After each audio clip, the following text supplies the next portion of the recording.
이번 재직 세미나의 말씀의 제목은요, 한번 따라해 볼까요? 하나님 나라 모습, 교회 모습.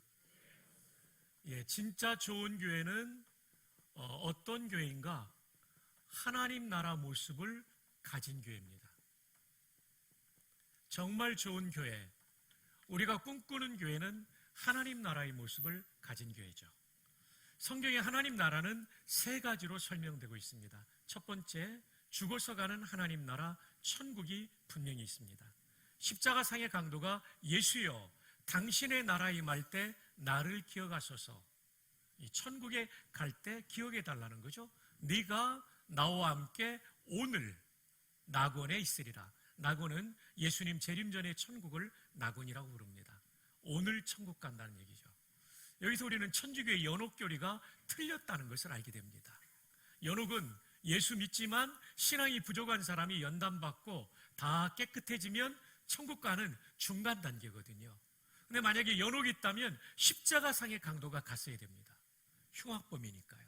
근데 예수님이 너 연옥에 가서 한 10년 정도 정화된 다음에 낙원에서 보자 하지 않고 네가 언제 나와 함께요? 오늘, today. 그렇습니다.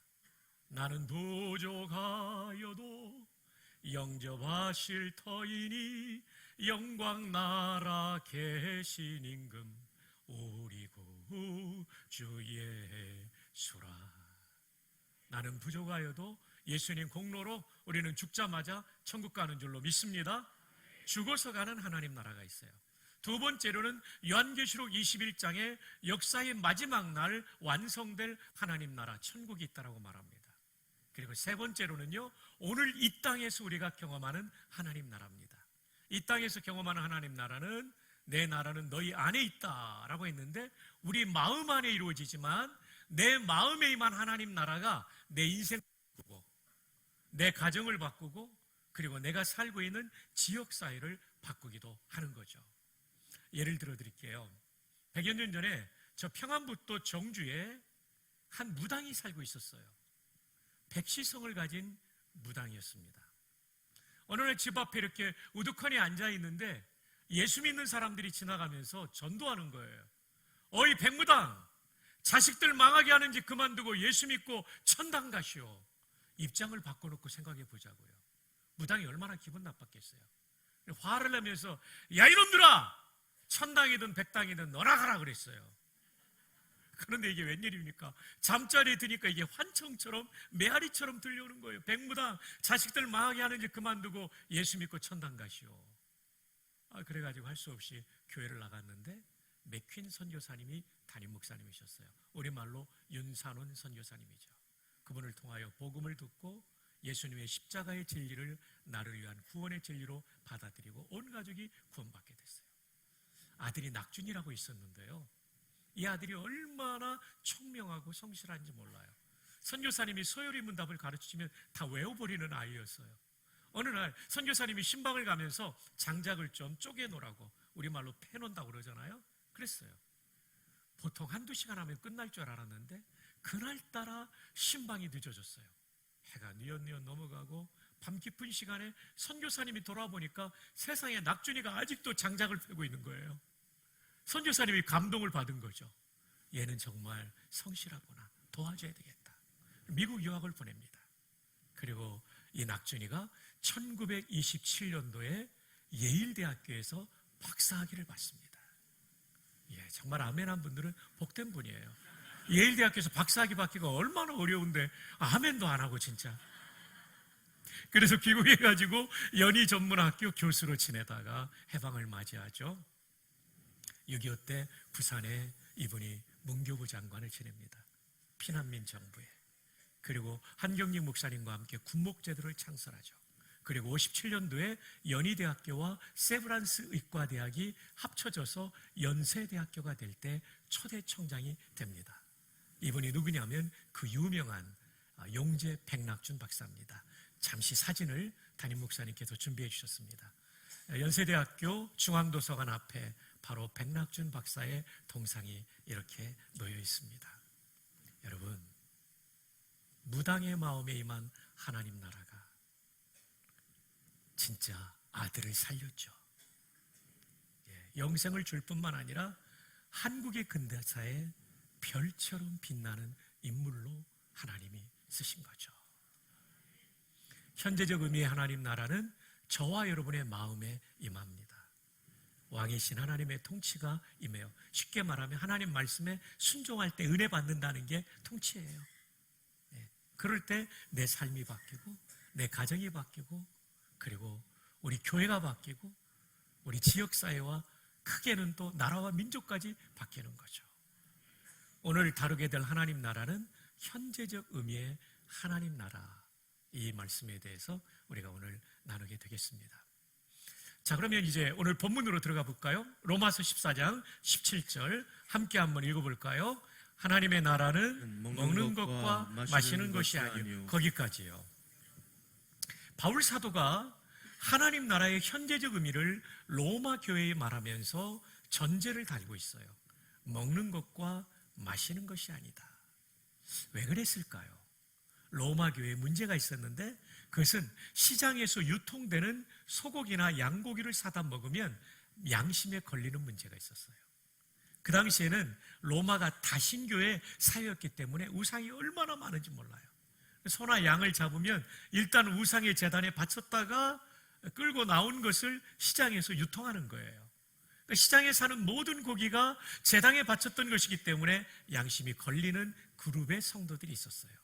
근데 또 다른 그룹의 성도는 디모데전서 4장 3절로 5절 말씀 때문에 고기를 먹어도 된다는 분들이었죠. 자막이 혹시 준비되었나요? 예, 정말 고맙습니다. 혼인을 금하고 어떤 음식물은 먹지 말라고 할 터이나 이 어떤 음식물이 시장에서 유통되는 고기입니다. 우상의 제단에 바쳤기 때문에 음식물은 하나님이 지으신 바니 믿는 자들과 진리를 아는 자들이 감사함으로 받을 것이니라. 먹을 수 있다는 얘기예요. 바울 사도가. 자, 그 다음 절을 볼까요? 하나님께서 지으신 모든 것이 선함에 감사함으로 받으면 어떨 것이 없다고요? 버릴 것이 없나니. 5절은 다 함께 읽어볼까요? 시작. 하나님의 말씀과 기도로 걸어가야 됩니다. 하나님 말씀 믿고 기도하고 먹으면 아무 문제 없다. 이렇게 바울 사도가 가르쳤죠. 근데 로마 교회 안에는 두 파로 딱 나뉘어져 있었어요. 한 파는 시장에서 파는 고기 먹으면 오염된다. 속칭 채소파라고 합시다.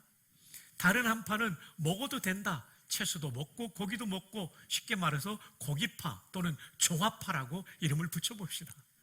이 두 사람들이 서로 대화를 통해서 이것을 풀었으면 괜찮은데 그렇지 않고 이것 때문에 갈등이 일어나게 된 거죠. 그래서 바울 사도는 로마 교회의 현안 문제인 시장에서 파는 육고기를 먹는 문제 때문에 일어난 갈등을 해결하기 위하여 로마서의 14장과 15장을 쓰게 된 거죠.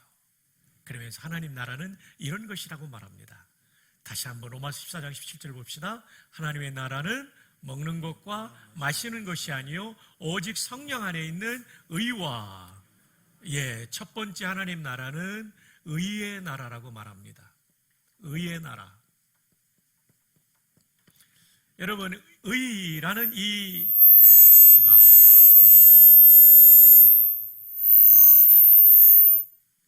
의라는 단어가 성경에는 다음 세 가지로 뜻합니다. 첫 번째로는 칭의를 뜻할 때가 있어요. 우리가 예수님을 처음 구주로 믿을 때 의롭다 칭해주는 칭의가 있습니다. 로마서 3장, 5장, 갈라디아서 등에서 말하고 있는 칭의. 예수 믿는 우리 모두는 의롭다 칭함을 받았습니다. 의로운 신분을 얻게 되었습니다. 지금 죽어도 천국 갑니다. 십자가상의 강도처럼. 믿으시면 아멘. 두 번째 의는 정의가 있습니다. 정의의 반대는 불의죠. 정의는 죄짓지 않고 바로 산다는 거죠. 이 정의 개념에 대한 말씀은 여러 곳이 있겠지만 대표적으로 에베소 6장에 나오는 의의 흉배, 영적 전쟁에서 마귀한테 지지 않기 위해서는 우리가 불의한 죄를 저지르지 않고 정의롭게 살아야 되는 거죠.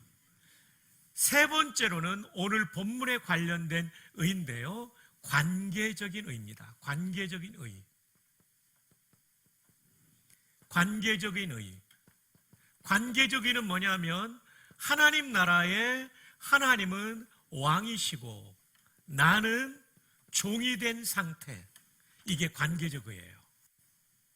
하나님 나라에 하나님은 왕이 되시고 나는 종이 되어서 왕이신 하나님께서 말씀하실 때마다 순종하는 상태가 될 때 하나님 나라의 의가 이루어졌다, 이렇게 설명할 수 있습니다.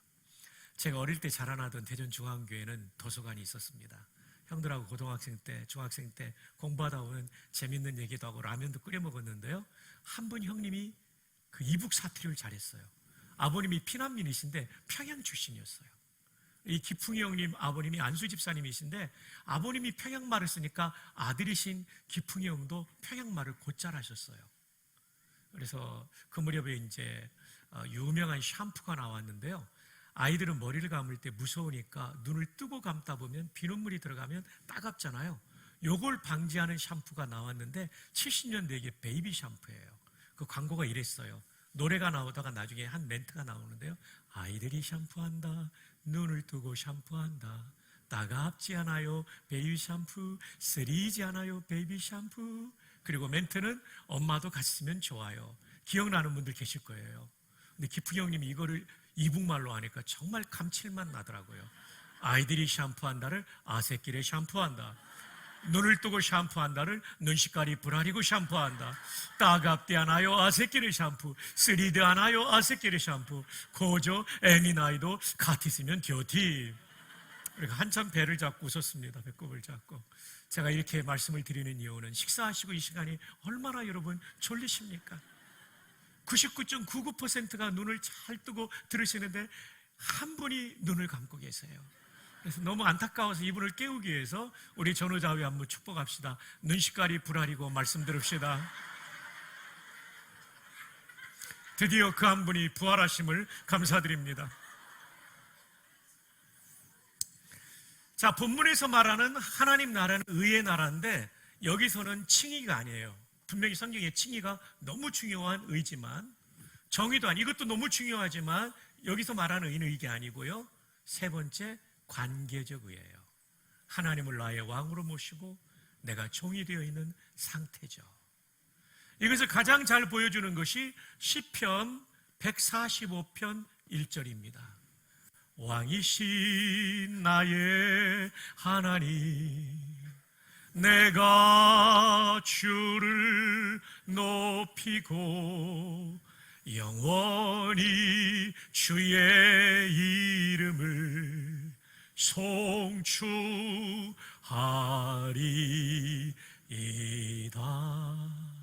이 자막 그대로 놓고 보세요. 다윗 왕의 노래. 여기를 뭐라고 고백하고 있냐면, 내가 왕이지만 진짜 왕은 하나님입니다. 이스라엘의 진짜 왕은 하나님이시고 만왕의 왕도 하나님이십니다. 나는 하나님 앞에 종에 불과합니다. 고대의 왕은 주군이라고 불렀잖아요. 주인이라는 얘기죠. 그러니까 하나님이 나의 주님이시고 나는 뭐가 되는 거예요? 종이 되는 거죠. 왕이신 나의 하나님이여, 내가 주를 높이고 나는 종이 되겠습니다. 영원히 주의 이름을 뭐 한다고 되어 있습니까? 송축한다. 이 송축이라는 단어가 너무 중요한 단어예요. 찬송할 때 기리고 찬송한다는 거, 축하하고 축복한다는 송축이라는 단어예요. 이 단어가 찬송에서 아주 중요한 단어입니다. 히브리 말로는요, 히브리 말은 오른쪽에서 왼쪽으로 한자처럼 오른쪽에서 왼쪽으로 나가는데 바라크라는 단어예요. 이 바라크라는 단어는 베트, 레시, 카프. 그래서 바라크라고 해요. 한번 읽어볼까요? 바라크. 여러분 거의 고신대 수준으로 여러분 해주시고 계십니다. 바라크. 이 바라크라는 단어가 영어로는 블레스로 번역되어 있어요. 우리는 블레스 하면 God bless you, 하나님이 당신을 복 주시기를 바랍니다, 이렇게만 이해하고 있죠. 블레스가 찬송한다는 뜻도 있어요. 그래서 우리 목사님들이 보는 BDB 히브리어 영어 사전에 보면 이 송축, 바라크라는 단어를 세 가지로 정리해 놓고 있어요. 첫 번째, 주어가 누구냐에 따라, 그리고 목적어가 누구냐에 따라 바라크가 동사인데요, 뜻이 달라집니다. 자, 여러분, 이거는 기말고사에 나오는 거니까 단디 들으셔야 돼요. 네. 사람이 사람을 바라크한다고 할 때는 이 뜻이 뭐냐면요, 축복하답니다. 축복하다. 한번 따라해 볼까요? 사람이 사람을 바라크하면 축복하다 하는 뜻입니다. 제가 누군가를 바라크해요. 그러면 박성규가 우리 차 목사님을 축복하는 거예요. 네. 그 다음에 두 번째로, 하나님이 사람을 바라크한다고 할 때, 하나님께서 우리 차 목사님을 바라크하신다고 할 때는 복 준다라는 뜻을 씁니다. 왜냐하면 축이라는 얘기가 여기서는 빌축자이기 때문에 하나님은 복을 빌어주는 분이 아니라 복을 주시는 분이죠. 근데 요즘은 우리가 축복하다라는 말을 너무 많이 하나님께로 적용하고 있지만, 이 성경이 번역될 때는 꼭 국어학자들의 자문을 받잖아요. 그래서 이걸 창세기 12장 3절로 기억하는데 명료하게 구분됩니다. 하나님께서 아브라함에게, 아브라함아, 누군가 너를 축복하면 내가 그 사람을 복 줄 것이다. 창세기 12장에 정확히 나와요. 근데 우리가 워낙 이제는 하나님 축복해 주시오, 이게 우리가 이제 많이 사용하다 보니까 그냥 입에 익었습니다만은, 이제 중요한 3번입니다. 이거 언제 시험 나온다고요? 기말고사에 나오는 내용이에요. 이거 잘. 자, 사람이 하나님을 바라크한다. 영어로 블레스 한다는 거죠. 이때는 어떤 뜻이냐면 송축하다라는 뜻입니다. 송축이라는 단어를 사전을 통해서 설명을 해드릴게요. 그래서 어떻게 되어 있냐면요, bless God이라고 그 사전에 되어 있어요. 하나님을 블레스 한다고 할 때는 어떤 뜻이냐면 하나님을 찬미한다라고 합니다. 어도우가 찬송하다, 찬미하다라는 뜻이에요. 근데 여기에 전치사 구가 붙어 있어요. with, 뭐 함께라는 얘기죠. bended, 굽혔다는 얘기입니다. 뭐를 굽혔냐면 무릎을. 근데 단수가 아니고 복수 s가 붙으니까 두 무릎을 다 꿇고 하나님을 찬미할 때 이걸 송축이라고 하는 거예요. 그러니까 여러분, 하나님을 찬미한다는 히브리어가 여러 개 있어요. 할랄은 그냥 일반적인 찬양이에요. 그 다음에 자마르는 악기 가지고 이렇게 찬미하는 거예요. 야드가 손이거든요. 손을 들고 찬양하는 거예요. 바라크는요, 최고라고 저는 봐요. 무릎을 꿇어요. 한 무릎이 아니에요. 두 무릎을 다, 복수니까. 여러분, 무릎을 꿇는다는 얘기는 고대에 누구 앞에서 예의를 갖추는 걸까요? 어떻게 아셨어요? 한번 따라합시다. 천재니까. 고대는요, 왕 앞에서 무릎을 꿇게 돼 있습니다. 그러니까 두 무릎을 다 꿇고 찬미하다. 이거는요, 하나님을 왕으로 대하며 드리는 찬송이죠. 그러니까 이 송축이요, 이렇게 깊은 의미가 있어요. 그래서 요즘 젊은이들이 부르는 찬양이 뭡니까? 송축해 내 영혼, 이 찬양이 있죠. 그 영어 가사가 Bless the Lord, O my soul, 이렇게 돼요. 여기서 bless는 축복하다, 복주다가 아니라 찬양하다는 얘기예요. 두 무릎을 꿇고. 그럼 우리는 시편 145편 1절을 이제 온전히 이해하게 됩니다. 왕이신 나의 하나님이여, 내가 주를 높이고 영원히 주의 이름을 송축하는 거죠. 그분이 왕이시니까. 다윗은 진짜 좋은 예배자였어요. 하나님 앞에서 철저하게 종으로 살았던 거죠. 우리가 하나님 나라의 모습을 갖추기 위해서는 관계적 의를 가져야 되는데, 그거는 내가 종이 되는 것을 의미합니다. 여러분 한 분 한 분이 하나님 앞에 종으로 살 수만 있다면 하나님의 풍성한 은혜가 여러분의 심령에, 가정에, 교회에, 일터에 임할 줄로 믿습니다. 그게 누구의 인생이냐면 다윗의 인생이었어요. 그걸 우리가 좀 추구하면 참 좋을 것 같아요. 근데 요즘 젊은이들은 하나님의 종으로 살기보다 컴퓨터와 SNS에 시간만 있으면 그러잖아요. 심지어 주기도문을 변형시킨 컴퓨터를 위한 기도문도 있잖아요. 메모리에 있는 우리 프로그램 아무를 거룩하게 하옵시며, 운영체계에 임하옵시며, 명령이 모니터에서 이루어진 것 같이 프린터에서도 이루어지이다. 오늘날 우리에게 일용할 데이터를 주옵시고, 우리가 우리에게 죄진 자를 사하여 준 것 같이 파일의 에러를 사하여 주옵시고, 우리를 다운에 들게 하지 마옵시며 다만 정전에서 구하옵소서. 대개 CPU와 하드와 USB가 컴퓨터께 영원히 있사옵나이다. 엔터. 이러잖아요. 컴퓨터가 우리 인생을 바꾸는 게 아니죠. 구원할 수 있는 게 아니죠. 오직 만왕의 왕이신 하나님만이 우리의 왕이고 주인이십니다. 자, 그런 의미에서 우리 한번 따라합시다. 나는 종입니다. 옆에 분에도 말합니다. 귀하도 종이십니다. 네, 근데 이 정도 하면 여러분 기억 안 나죠? 남성들 따라합시다. 나는 종놈입니다. 여성들 따라합시다. 나는 종회원입니다.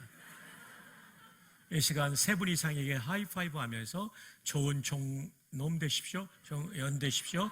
저 발코니 층도 하세요. 시작. 발코니 층도 합시다. 좋은 종놈 되세요. 좋은 종연 되세요. 생각해 보세요. 교회 전체 성도가 하나님의 종으로 산다면 순종한다는 거 아닙니까? 주님 말씀하시면 나아가고 주님 뜻이 아니면 멈춰서면 이 교회는 얼마나 좋은 교회가 된단 말입니까? 남성교회 그런 교회 될 줄 믿습니다. 네, 정말. 그러면 좋은 종은 어떤 특징을 가지고 있냐면, 고대의 종은 네 가지가 없었어요. 첫 번째, 자기 뜻이 없어요. 아무리 하고 싶어도 주인이 안 돼 하면 안 해요. 우리도 그러면 돼요. 그럼 하나님 나라가 우리 남성교회에 이루어지고 내 인생에 이루어지는 거예요. 아무리 하기 싫어도 주인이 해 그러면 하는 거예요. 예, 여기 모니터 다 끄셔도 저는 괜찮아요. 다 끄셔도 됩니다. 아무리 하기 싫어도 주인이 해 하면 하는 거예요. 그럼 교회가 얼마나 좋아지겠어요? 인생이 얼마나 좋아지겠어요? 처음에는 손해갖고 힘들지만 사실은 전지전능하신 하나님이 인도해 주시니까 최고의 인생을 사는 거죠. 첫 번째, 자기 뜻이 없어요. 두 번째로는 자기 돈이 없어요. 아무리 돈이 많아도 이거 주인 결제 받을 거니까 내 마음대로 못 쓰는 거죠.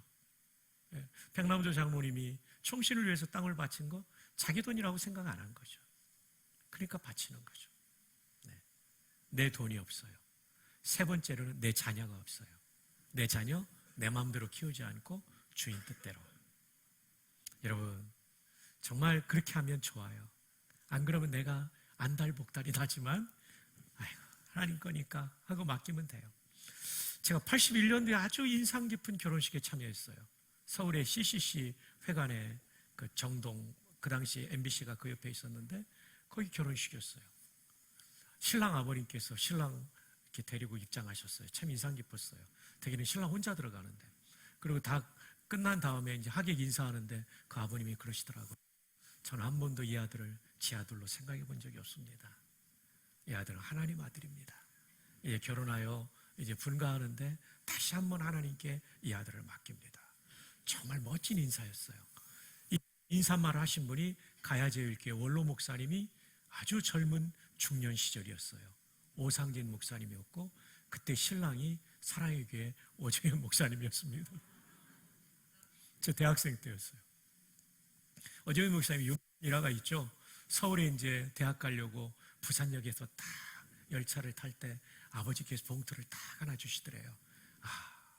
아버지가 목회하면서 가난하고 힘들지만 그래도 나 용돈 주시겠다. 그래가지고 설레는 마음으로 이제 열차가 출발한 다음에 딱 열어봤더니 거기에는 성경 말씀이 딱 써 있더래요. 서울 가서도 하나님 경외하고 살아라는 말씀이었대요. 처음에는 그게 그렇게 속상했대요. 아버지가 용돈도 안 주고. 지내놓고 보니까 돈보다 더 강한 은혜를 주신 거였다고. 네, 내 자식 내 거 아닙니다. 주께 맡겨야 됩니다.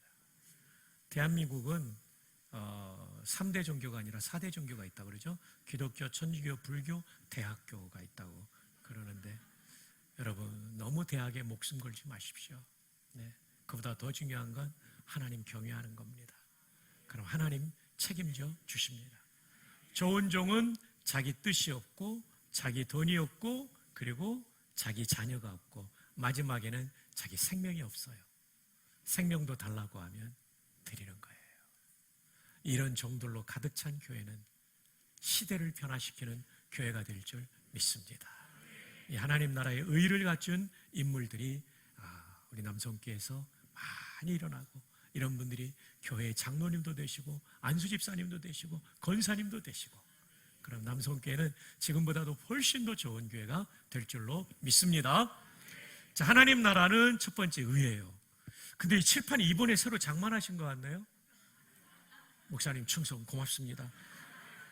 제가 요즘 이렇게 다니면서 보니까 이렇게 좋은 칠판을 준비한 교회는 남성교회밖에 없습니다. 어떤 교회는 요만한 거 해주셔가지고 제가 참 궁색하게 썼는데, 남성교회는 스케일이 달라요. 네, 좋아요. 자, 그 다음에 하나님 나라는 의 다음에 뭐라고 되어 있습니까? 평강이라고 되어 있죠.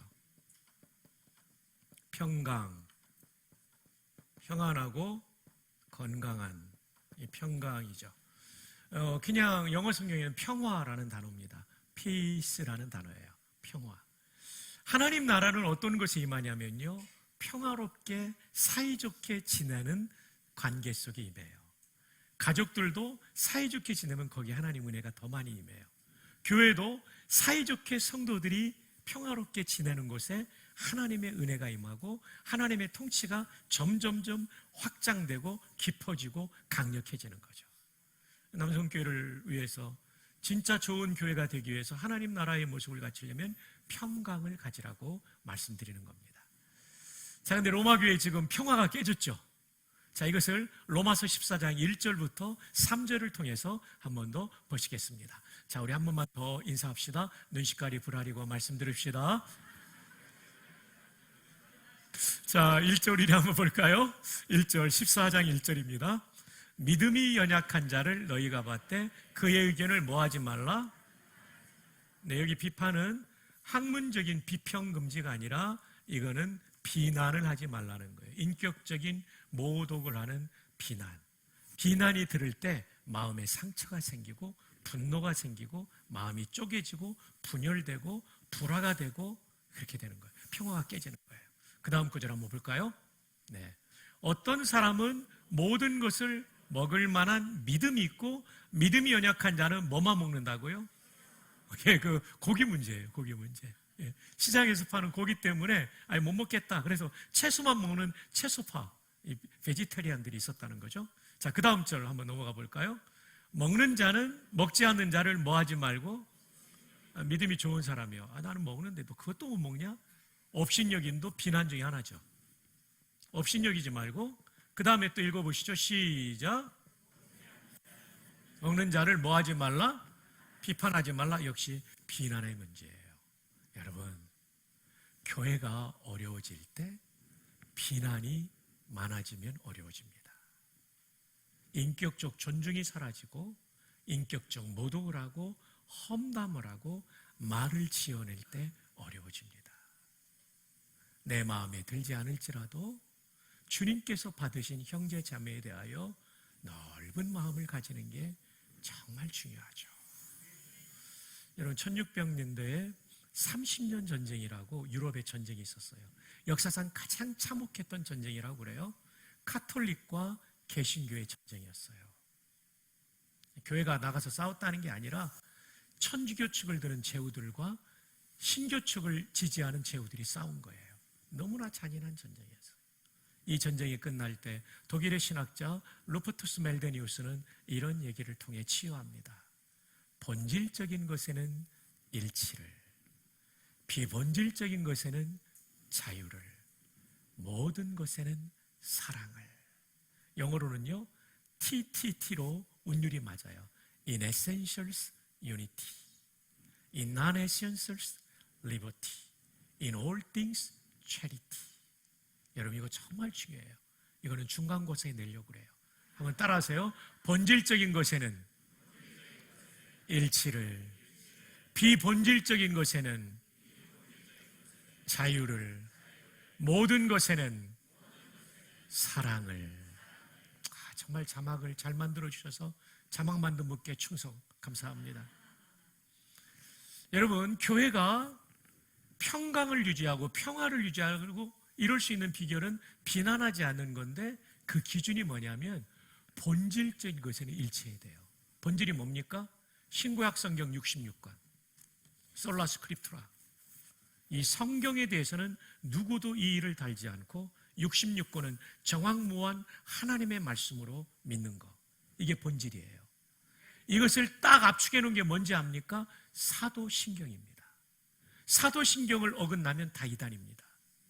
여러분, 웨스터민스터 요리문답, 교리문답이죠. 교리를 문답식으로 가르쳤죠. 요리라는 것은 중요한 교리라는 얘기예요. 또 요리하니까 중화요리 이렇게 생각하면 안 됩니다.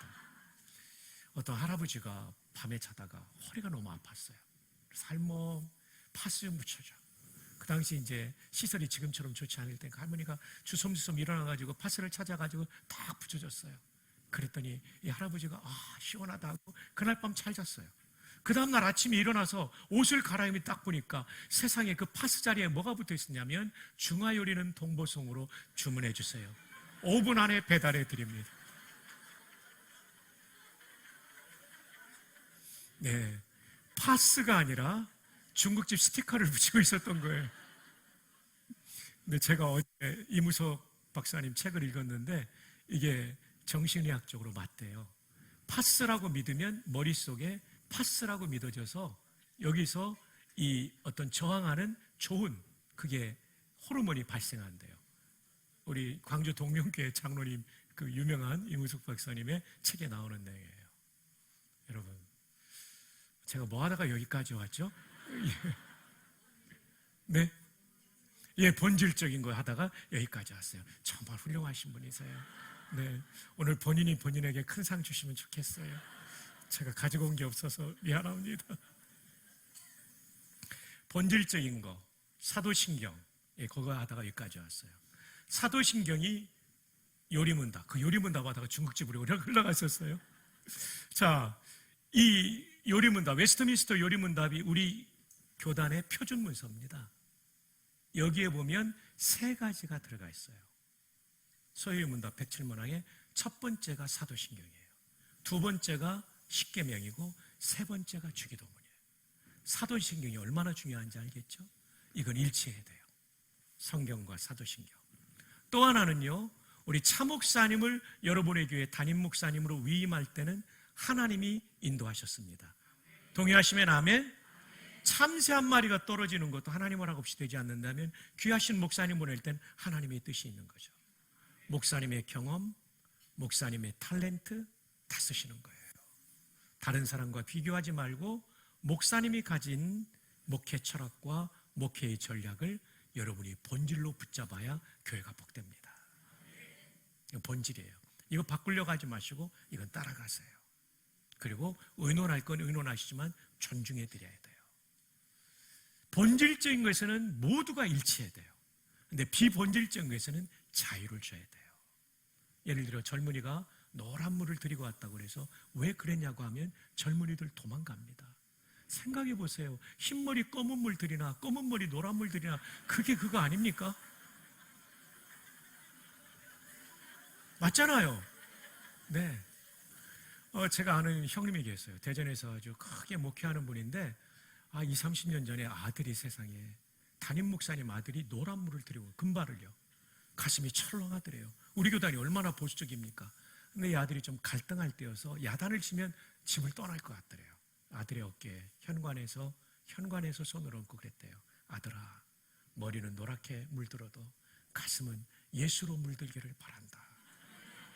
이 형님이 굉장히 강한 분이거든요. 강직한 분인데 아들이 거기서 은혜 받은 거예요. 아빠한테 되게 혼날 줄 알았는데 아빠가 받아준 거예요. 너 머리는 그럴지라도 가슴에 예수님만 계시면 괜찮아. 이러니까 지금 노랗게 머리 물들인 분이 굉장히 은혜 많이 받는 것 같아요. 이 아들이 신학을 하고 지금 목사님이 됐는데요. 너무 목회 잘해요. 그러니까 만약에 그때 그 목사님이 야 이놈아 담임 목사 아들이 노랗게 금발하고 와? 이랬으면 진짜 어려워지는 거죠. 방황이 길었을 거예요. 네. 머리 물들이는 색깔의 컬러가 본질입니까? 비본질입니까? 비본질이죠. 그거 가지고 따지면 안 돼요. 저는 결혼하고 제일 힘들었던 게 먹는 거였어요. 저희 집은 기름기 있는 거 좋아하고 제 아내 쪽은 담백하고 채소를 좋아해요.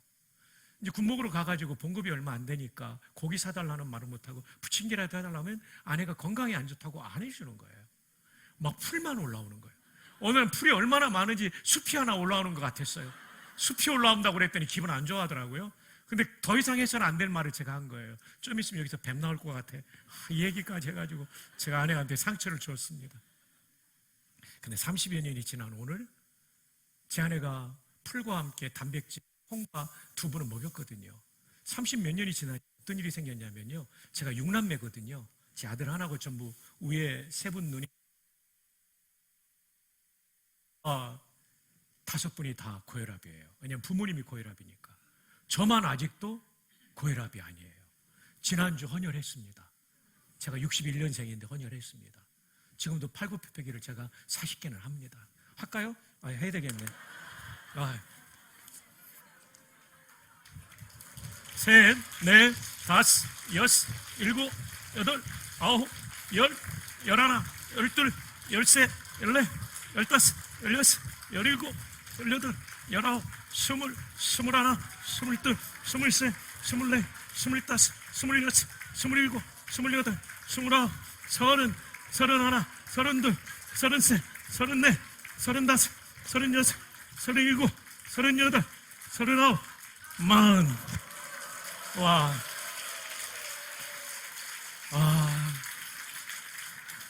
제 아내가 말이죠. 고기를 많이 해주고 있으면 저도 혈압 생겼을 거예요. 이거 못할 거예요. 맞아요. 이렇게 강사한테 반말하면 안 됩니다. 예. 제가 비본질적인 것에 자유를 주니까 저에게 이런 유익이 오더라고요. 이것을 기독교 윤리학에서는 아디아포라라고 불러요. 한번 따라해 볼까요? 아디아포라. 네, 아디아포라인데요. 헬라어로는 이렇게 씁니다. 알파, 델타, 이오타, 알파, 파이, 오미크론, 로우, 알파. 발음표 써드릴게요. 알파, 아 발음입니다. 델타, D 발음이에요. 이오타, E 발음, 알파, 파이, PH 발음, 오미크론. 우리 오미크론 그러잖아요. 그죠? 그 요거예요. 헬라어로. 이거는 P가 아니고 R 발음 나요. 알파, 아디아포라. 한번 해볼까요? 아디아포라. 아디아포라가 뭐냐면요. 이거를 선택해도 죄가 아니에요.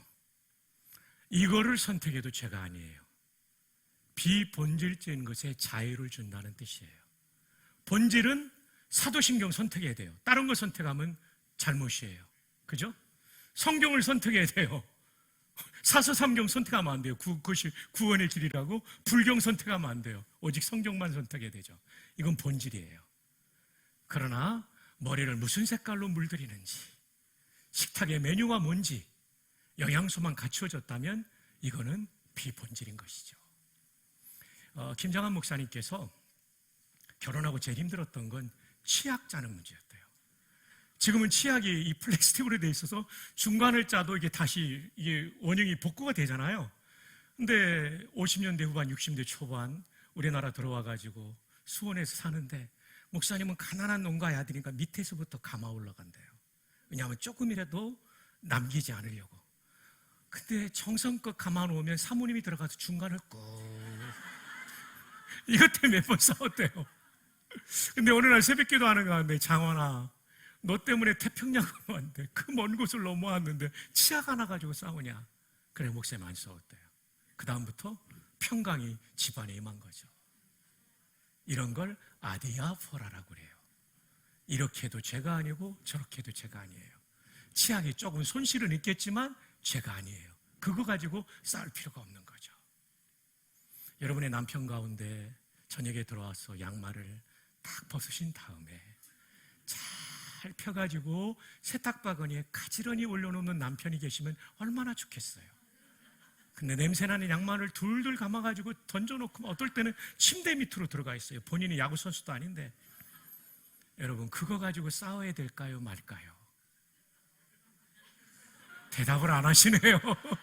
물론 남편이 개선해 주시면 좋지만 개선 안 해주실 때는 역시 이것도 한번 따라해 볼까요? 아디아포라. 차 목사님, 성도님들의 수준이 너무 높아요. 히브리어도 너무 잘 읽고 헬라어도 너무 잘 따라하고. 아디아포라 한번 해봅시다. 아디아포라. 이런 기준을 가지고 가정과 교회와 일터에서 살아야 돼요. 지금 내 마음에 지금 화가 나는데 이게 진짜 본질적인 문제 가지고 화를 내는 건가? 진리 문제인가? 하는 것과 그냥 나하고 안 맞는 건가? 그냥 나하고 안 맞고 내 그냥 성깔이 나는 거는 그건 죽여야 되는 거예요. 아디아포라니까. 이걸 가지고 집에서도 살아야 되는 거고 일터에서도 그렇게 부산시에서 우리가 살아야 되는 거죠. 여러분, 미국의 한 교회가요 건물을 잘 짓고 입당 예배 앞두고 분열됐어요. 왜 분열됐냐면 나이 드신 분들은 강단 카펫을 빨간색으로 하자, 젊은 사람들은 오래 했으니까 바꿔서 파란색으로 하자, 싸우다가 젊은 사람들이 나가버렸어요. 여러분에게 여쭙니다. 강단 컬러는 본질일까요? 비본질일까요? 비본질입니다. 구약의 성막과 성전에 하나님께서 지명해 준 설계도가 아니거든요. 지금의 예배당은 아디아포라. 이게 얼마나 중요한지 몰라요. 한 번 더 따라해 볼까요? 아디아포라. 자, 잊어버리지 않기 위해서 전후좌우의 세 분에게 아디아포라 하면서 하이파이브 합시다. 시작. 아디아포라. 아디아포라. 아디아포라. 예, 여러분 너무나 잘하고 계세요. 아디아포라. 어떻게 우리가 하나님 나라를 경험할 수 있는가? 평강이에요. 평강을 유지하기 위해서 중요한 것은 비판, 비난을 안 하고 업신여기지 않는 건데, 그러기 위해서는 아디아포라, 비본질적인 것에 자유를 줘야 돼요. 그럴 때 교회가 따뜻해져요. 여러분, 교회는 딱 두 종류가 있어요. 하나는 시댁 같은 교회, 다른 하나는 친정집 같은 교회입니다. 친정집 같은 교회는 진짜 편안해요. 아디아포라의 원리가 있으니까 조금 잘못해도 그 본질 아니야, 괜찮아, 다음에 잘합시다, 이렇게 되는데, 시댁 같은 경우에는 뭐 하나 걸리면 그 박살을 냅니다. 여러분, 우리 여기 여성들 많이 계시는데 젊은 여성들도 시댁은 왠지 부담되지 않습니까? 그렇다고 지금 고개를 몇 분이 끄덕이시잖아요. 며느리들이 시댁을 얼마나 힘들어하는지 시금치도 안 먹죠. 시자가 들어갔으니까. 성경 읽을 때 시편도 건너뛴대요. 왜냐하면 시자가 들어갔으니까. 교회가 시댁 같은 교회가 되면 안 되겠죠, 그죠? 예, 친정집 같은 교회. 좀 부족해도 받아주고 실수해도 받아주고, 아디아포라의 원리가 살아있는 비본질에 대한 자유를 주는 교회, 그 교회가 우리 남성교회가 되기를 바랍니다. 이제 세 번째, 하나님 나라는 의와 평강과, 그 다음 뭐라고 되어 있죠? 희락이라고 되어 있습니다. 희락, 기쁠 희자죠. 이렇게 쓰죠. 기쁠 희, 즐거울 낙자죠. 기쁘고 즐겁다는 거죠. 정말 하나님의 통치가 강력하게 임하는 것은요, 사람을 억제하지 않아요. 기쁨이 있어요. 그리고 즐거움이 있는 것이죠. 거기 하나님 나라의 통치가 더 강력히 임하게 되는 거죠. 근데 희락하고 비슷한 단어지만 뜻이 완전히 다른 게 있어요. 쾌락이 있어요. 이건 나쁜 거예요. 쾌락은 나의 즐거움을 위해서 다른 사람을 희생시키는 겁니다. 남성들이 여성들이 있는 데서 야한 농담을 하는 거, 여성들이 수치감을 느끼죠? 이거는 쾌락이에요. 나쁜 거예요. 이건 마귀적인 거예요. 더 나아가서 성폭행하는 남성들 있죠? 이거 진짜 범죄예요. 한 여성의 인생을 망가뜨리는 거니까요. 쾌락은 이렇게 내 기쁨을 위해서 다른 사람을 파괴시키고 희생시키는 거예요. 근데 희락은 그게 아니에요. 예수님처럼 내가 희생하고 내가 손해보고 내가 섬기면서 다른 사람이 기뻐하는 거예요.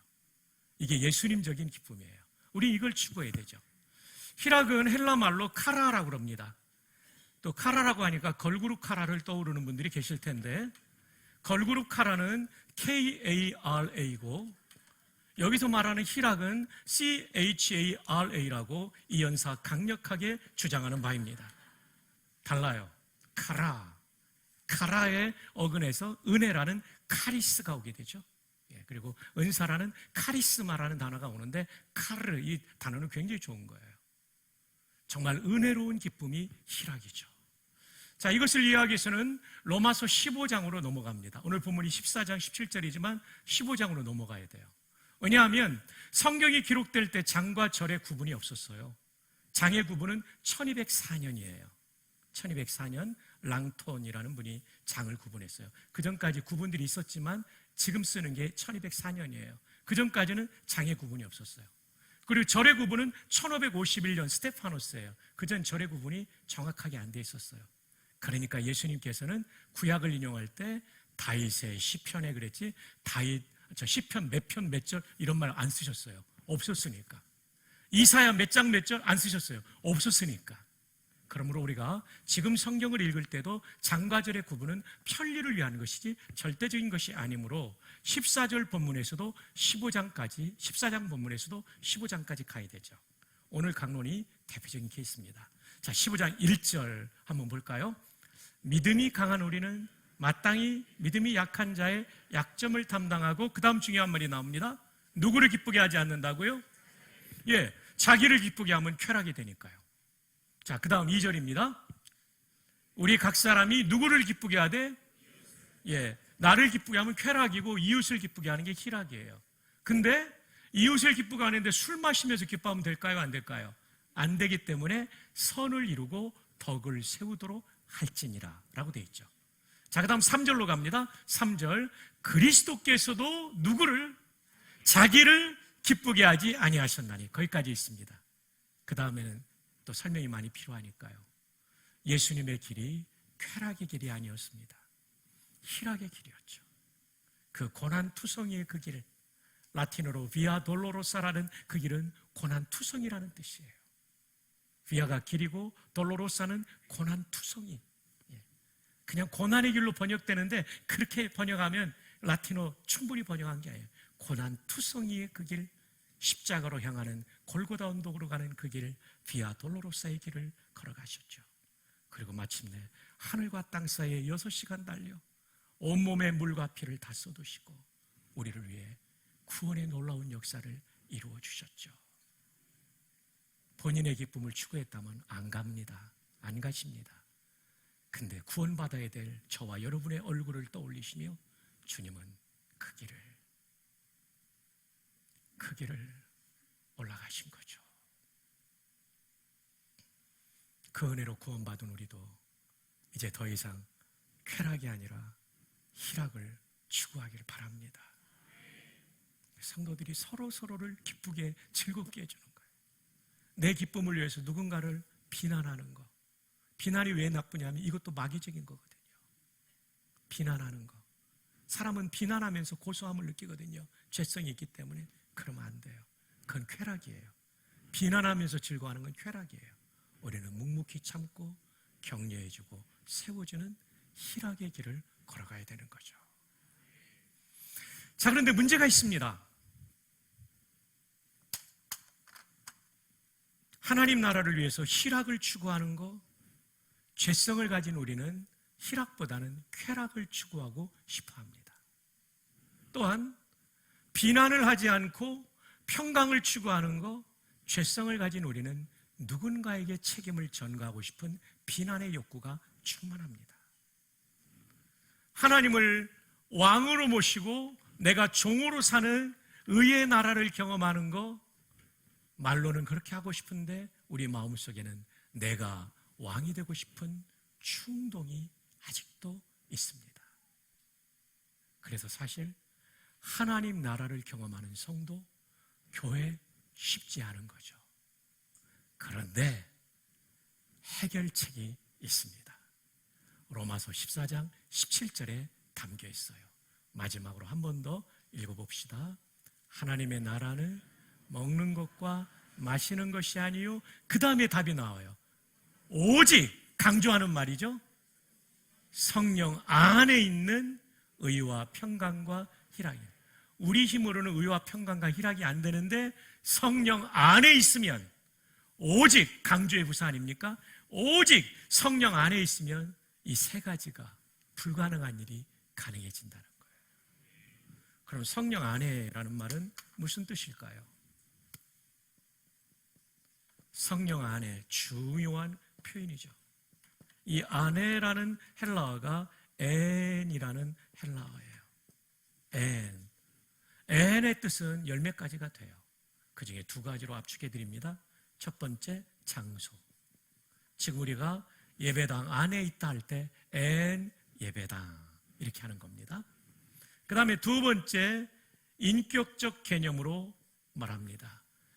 A라는 사람과 B라는 사람이 개인적으로 아주 친밀한 상태가 될 때 안에 있다 이렇게 표현하죠. 우리말에도 나와요. 파리의 연인이라는 오래전의 드라마에서 남자 배우가 여자 배우한테 내 안에 너 있다. 이해되시죠? 너무 좋고 너무 친밀하고 이 사랑을 다른 사람에게 빼앗기고 싶지 않은 그 상태가 인격적으로 1대1의 친밀하고 가까운 상태를 안에 있다. 성령 안에 있다는 거죠. 여러분도 이런 경험 많이 하셨죠? 데이트 하실 때 진짜 저도요. 명일동에서 제 아내가 살고 있어 내려주고 다시 흑석동으로 올 때 그 좌석복수 안에서 달을 보니까 어느덧 그 달이 그녀의 얼굴로 바뀌던 그 순간, 밥을 먹으려고 숟가락을 닦던데 숟가락이 갑자기 그 얼굴로 바뀌는 순간, 전도사였기 때문에 회개했습니다. 주님의 얼굴이 생각나야 되는데 해옥의 얼굴이 생각나서 미안합니다. 유명한 가요에도 그런 노래 있잖아요. 동그라미 그리려다 무심코 그린 얼굴. 예, 동그라미로 시작했는데 어느덧 그녀의 얼굴이 그려지는 거죠. 이게 사랑하면요, 떨어져 있어도 붙어 있는 것 같아요. 안에 있는 거죠. 성령 안에 있다는 게 바로 그거예요. 성령님이 건물이 아니기 때문에 인격적 개념이라는 뜻이죠. 성령님과 1대1로 친한 거예요. 내 부모님의 성령님이 아니라 내가 만난 성령님, 내 배우자의 성령님이 아니라 내가 오늘도 경험한 성령님. 그 성령님이 있을 때 우리는 의와 평강과 희락을 경험하고 하나님 나라의 현재적 은혜를 누릴 수 있는 거죠. 그렇다면 성령님 안에 있을 수 있기 위해서는 어떻게 됩니까? 성경을 많이 읽어보세요. 그러면 진리의 성령께서 내가 그 안에 거하도록 이끌어주세요. 기도를 많이 드려보세요. 나를 십자가에 못 박고 하나님의 뜻을 세우는 놀라운 일들이 이루어져요. 성령 안에 있죠. 찬양을 마음을 다해 드려보세요. 찬양 가운데 거하시는 그 성령님께서 내 마음을 치유하시고 성령님과 더 가깝게, 그래서 내가 왕이 되고 싶은 마음을 말씀 읽고 기도하고 찬양하다가 종의 위치로 옮겨지는 거예요. 그리고 비난하고 싶던 마음이 아이고 그럴 수 있었겠지, 아디아포라가 떠오르는 거예요. 비본질적인 건데 그거 가지고 싸우지 말아야지. 비난이 없어지는 거예요. 또 성경 읽고 기도하고 예배 잘 드리고 찬양하다 보니까 아이고 내가 저거 가만히 보니까 내조차고 내 기뻐하자고 이런 일 생각했구나. 이거 때려치워야지. 예수님의 길을 가야지. 내가 좀 손해보지. 이러면 하나님 나라 모습이 내 안에 이루어지고 우리 교회에 이루어지고 우리 가정에 이루어질 줄로 믿습니다. 우리 모두 이렇게 살아서 일평생 백낙준 박사님 아버님과 백낙준 박사님이 경험했고 또 이 자리에도 많은 분들이 경험한 하나님 나라의 현재적 은혜를 충만히 누려서 교회도 살고 가정도 살고 우리 인생도 살고 자녀들도 사는 그런 귀한 교회 되시기를 주님의 이름으로 축복합니다.